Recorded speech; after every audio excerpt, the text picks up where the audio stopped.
हमारे देश के महान गणितज्ञ रामानुजम की बचपन की एक घटना के अनुसार जब क्लास में एक टीचर ने बच्चों से पूछा कि बताओ अगर 5 सेव 5 बच्चों में बांटेंगे तो एक बच्चे को कितने सेव मिलेंगे। स्टूडेंट्स ने इसका जवाब दिया, लेकिन रामानुजम ने सवाल पूछा कि सर, अगर कोई भी सेव किसी भी बच्चे को न बांटा जाए तो जवाब क्या होगा। यह सुनते ही सभी बच्चे हंसने लगे, लेकिन टीचर ने कहा कि इसमें हंसने की बात नहीं, बल्कि रामानुजम ने वो सवाल पूछा है जिस पर वैज्ञानिक आज रिसर्च कर रहे हैं। यानी रामानुजम ने पूछा था कि अगर 0 सेव को 0 लोगों में बांटते हैं तो इसका जवाब क्या होगा। यानी कि 0 को 0 से डिवाइड कर दें तो आंसर क्या होगा। इसी तरह अनेकों सवाल है जिनमें से हम बात करेंगे कि 1 को 0 से डिवाइड करें तो आंसर क्या आना चाहिए। हमारे देश के एक और मैथमेटिशियन भास्कराचार्य जी के अनुसार 1 को 0 से डिवाइड करने पर आंसर 0 ही आना चाहिए, जबकि मॉडर्न फिजिक्स में आइंस्टाइन इक्वेशन में 1/0 की वैल्यू इनफाइनाइट पुट अप की जाती है। तो वास्तव में 1/0 क्या इनफिनिट हो सकता है? अगर नहीं तो इसकी एक्चुअल वैल्यू क्या है? अगर आप किसी संख्या को 1 से छोटी संख्या से डिवाइड करते हैं तो रिजल्ट उस संख्या से बड़ा आता है। जैसे जैसे आप 1 से कम वैल्यू की तरफ बढ़ते हो वैसे वैसे रिजल्ट भी बढ़ता जाता है। फॉर एग्जाम्पल 1 को 0.1 से डिवाइड करने पर रिजल्ट आया 10। अब इसे 0.01 से डिवाइड करेंगे तो रिजल्ट आएगा 100। 1 से कम संख्या को आप जितनी मर्जी हो उतनी छोटी लिख सकते हो। फॉर एग्जाम्पल इस संख्या से अगर हम 1 को डिवाइड करें तो रिजल्ट और भी बड़ा होता जाएगा। इस तरह नंबर्स को छोटा लिखने का सिलसिला खत्म नहीं होता, यानी यह सिलसिला अनंत है, क्योंकि 1 और 2 के बीच इनफाइनाइट नंबर है। इसका मतलब है अगर हम सबसे छोटी संख्या 0 से डिवाइड करें तो आंसर इनफाइनाइट आना चाहिए। इस हिसाब से कई लोग इसका आंसर इनफाइनाइट मानते हैं, जो कि गलत है।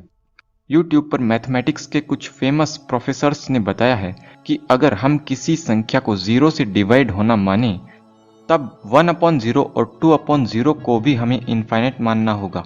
इस हिसाब से तो 1 और 2 दोनों इक्वल हो जाएंगे, यानी हर नंबर एक दूसरे के इक्वल हो जाएगा, जो कि नेक्स्ट टू इम्पॉसिबल है। लेकिन यहाँ पर एक मिस्टेक है।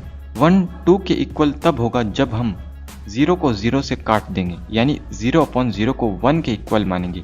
लेकिन जैसा कि मैंने सबसे पहले आपको बताया कि रामानुजम जी के समय ही इस पर रिसर्च जारी थी। 0 डिवाइडेड बाई 0 का आंसर 1 नहीं होता, इसका आंसर है नॉट डिफाइंड। तो क्या 1/0 को इन्फिनिट के इक्वल मानेंगे? नहीं, क्योंकि इस पर मैथमेटिक्स के रिसर्चर्स ने बताया कि अगर हम इस प्रॉब्लम को ग्राफ से सॉल्व करें तो एक ही पॉइंट पर 2 वैल्यू आती है, यानी इन्फिनिट और माइनस इन्फिनिट, जो कि पॉसिबल नहीं। इसलिए 1/0 को इनफाइनाइट नहीं कहना चाहिए। ये बात लॉजिकल है, लेकिन कोई ये कह सकता है कि माइनस इनफाइनाइट का कोई फिजिकल सिग्निफिकेंस नहीं बनता, इसलिए एक ही आंसर इनफाइनाइट लेना चाहिए। तब भी इसका आंसर हम इनफाइनाइट नहीं कह सकते। आइए अब मैं इस बात को एक फिलोसॉफिकल वे में प्रूफ करता हूँ। हम एक रियल दुनिया में रहते हैं, तो मैथ्स को भी रियलिटी पर अप्लाई करके देखना चाहिए। हमें सोचना चाहिए कि नंबर्स का फिजिकल सिग्निफिकेंस क्या होता है। सारे नंबर्स का आधार 1 और 0 ये 2 ही हैं, इन्हीं पर मैथ्स टिका है।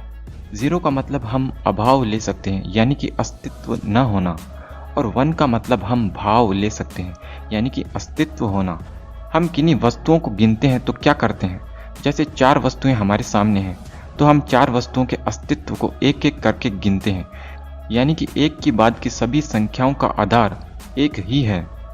1 का मतलब एक वस्तु का अस्तित्व, 2 का मतलब 2 वस्तुओं का अस्तित्व है, और 0 का मतलब कुछ भी न होना। अब जरा सोचिए, डिवाइड करने का मतलब क्या है? जैसे 4 को 2 से डिवाइड किया, मतलब ये हुआ कि 2 को कितनी बार जोड़ें कि 4 आ जाए, आंसर आ जाएगा 2। इसी हिसाब से अगर 1/0 का आंसर हम इनफाइनाइट मान लें, तब इसका मतलब ये निकलेगा कि 0 को अनंत बार जोड़ने पर 1 आएगा। 0 यानी अभाव, अस्तित्व न होना, 1 का मतलब अस्तित्व होना। अब कोई अभाव को अनंत बार जोड़े तो भी वह अभाव ही रहेगा। यानी कोई वस्तु का अस्तित्व प्रकट नहीं हो जाएगा, क्योंकि ये एक सिद्धांत है कि अभाव से भाव कभी नहीं होता, यानी अनस्तित्व से अस्तित्व कभी नहीं होता। अब इसे हम एनर्जी कंजर्वेशन प्रिंसिपल से समझते हैं। एनर्जी कंजर्वेशन प्रिंसिपल के अनुसार एनर्जी कभी नष्ट नहीं होती, न ही पैदा होती है। इसका सीधा मतलब यह भी है कि एनर्जी कभी भी नथिंगनेस में नहीं बदल सकती। एनर्जी का अस्तित्व है और उसका अस्तित्व कभी अनस्तित्व यानी नथिंगनेस में नहीं बदल सकता। उल्टा देखें तो एनर्जी कभी पैदा नहीं हो सकती, यानी कि नथिंगनेस से कुछ पैदा होकर एग्जिस्ट नहीं कर सकता। जो एग्जिस्ट करेगा उसमें भी एनर्जी होगी, लेकिन एनर्जी कभी पैदा नहीं हो सकती। इसलिए 1/0 को इनफाइनाइट मानना गलत है। तो वास्तव में 1/0 की वैल्यू क्या होगी? एक्चुअल में 1/0 की वैल्यू अनडिफाइंड होती है। मैथमेटिक्स में इसकी प्रॉब्लम को सॉल्व करने के लिए लिमिट्स का यूज लिया जाता है। मैथमेटिशियंस के बड़े बड़े एक्सपर्ट्स ने यह निष्कर्ष निकाला है कि 1/0 की वैल्यू अनडिफाइंड होगी। 0 और इनफाइनाइट आज भी एक बड़ी मिस्ट्री है। आप इस बारे में क्या सोचते हैं? अपने तर्क के साथ कमेंट में ज़रूर बताइए। आज के लिए बस इतना ही। मिलते हैं आपसे अगले वीडियो में। तब तक के लिए नमस्ते।